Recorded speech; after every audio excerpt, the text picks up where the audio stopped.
Hello दोस्तों, तो आपका स्वागत है फिर से एक नए मूवी में। मूवी का नाम है आपका एस, जो 2025 में आया हुआ है और इसका IMDb रेटिंग 10 में से 5 पॉइंट का मिला है, जो कि अच्छा खासा रेटिंग है।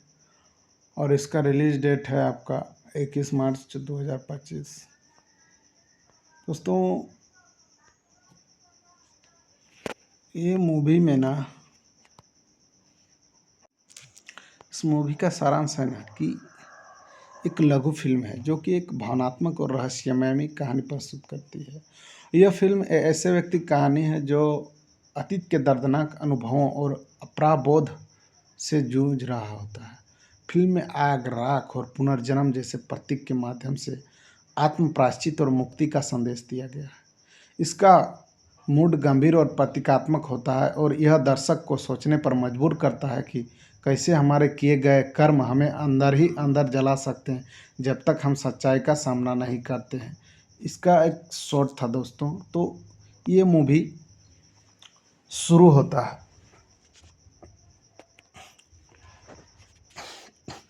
एक अंतरिक्ष यात्री रिया और एक दूर बंजर ग्रह पर एक वैज्ञानिक अनुसंधान स्टेशन पर अचानक जाग जाती है। उसे कुछ भी याद नहीं है कि वह कहाँ है, वह यहाँ कैसे आई और उसके साथ क्या हुआ, कुछ बुरे सपने, यादों के टुकड़ों के अलावा। जब वह स्टेशन की खोज करती है तो उसे कई लाशें मिलती है और फिर स्टेशन के एयरलॉक से किसी के प्रवेश की आवाज़ आती है।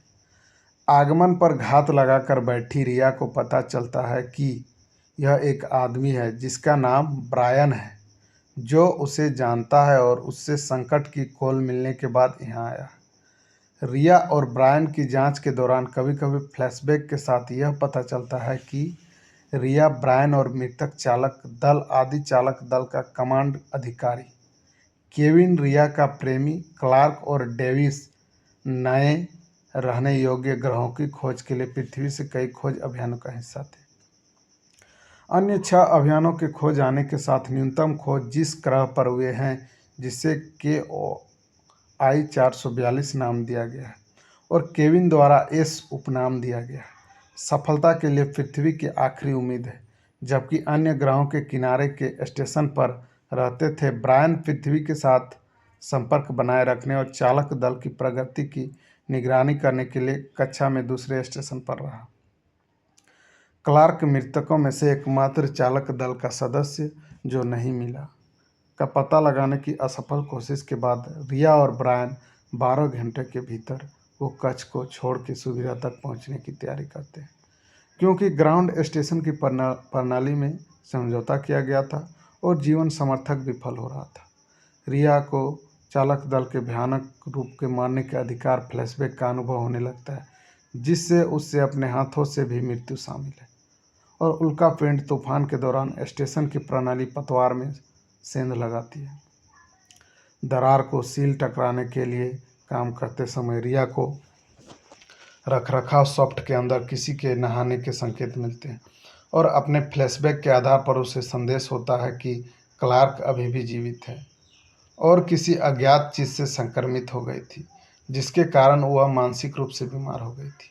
इस प्रकार वह चालक दल की मौत और अब स्टेशन की तोड़फोड़ के लिए जिम्मेदार है। स्टेशन की ऑक्सीजन आपूर्ति और भी कम हो जाने के कारण रिया और ब्रायन ऑर्बिटल स्टेशन के साथ सबसे पहले लाइन अप करने को निकल जाते हैं, अन्यथा दम घुटने जाएगा। ड्रोन के मेमोरी बैंक में रिया को EVA जांच की रिकॉर्डिंग मिलती है, जब ब्रायन ने ग्रह पर कई बिंदुओं से अजीब उत्सर्जन की खोज की थी, जिससे एलियन मूल के वायुमंडल या कन्वर्टर्स की खोज हुई थी।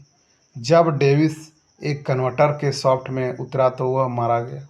जब डिवाइस अचानक सक्रिय हो गए और एक चट्टान का टुकड़ा तेज गति से उसके चेहरे पर आ गिरा तो वह ब्रायन को पहले न बताने के लिए डांटती है और उसे यह भी याद आता है कि उसने केविन और आदि को मार दिया था। हालांकि उसे कारण याद नहीं। ब्रायन रुकने से इनकार कर देता है और इस बात पर जोर देता है कि उन्नत एलियन जीवन और कार्यात्मक टेराफॉर्मिंग का रहस्योद्घाटन यहाँ क्या हुआ है, यह जानने से पहले आता है। ब्रायन के लैंडर के स्वचालित उड़ान भरने से पहले 2.5 घंटे बचे होने ऊपर वह और रिया निकासी की तैयारी करते हैं, जब रिया को अचानक याद आता है कि आदि उस पर आक्रामक रूप से हमला कर रहा है, जिससे उसे आत्मरक्षा में उसे मारने के लिए मजबूर होना पड़ता है। होश में आने के बाद वह स्टेशन पर एक ईवे सूट में एक घुसपैठ क्लार्क को पाती है और रख रखाव सुरंगों में भाग जाती है, जहां वह ब्रायन को मृत पानी क्लार्क द्वारा उस पर हमला किए जाने के बाद रिया स्टेशन के बाथरूम में वापस चली जाती है, जहां वह क्लार्क के हेलमेट में एक शॉवर नली लगाती है और पानी चालू कर देती है, जिससे वह डूब जाता है।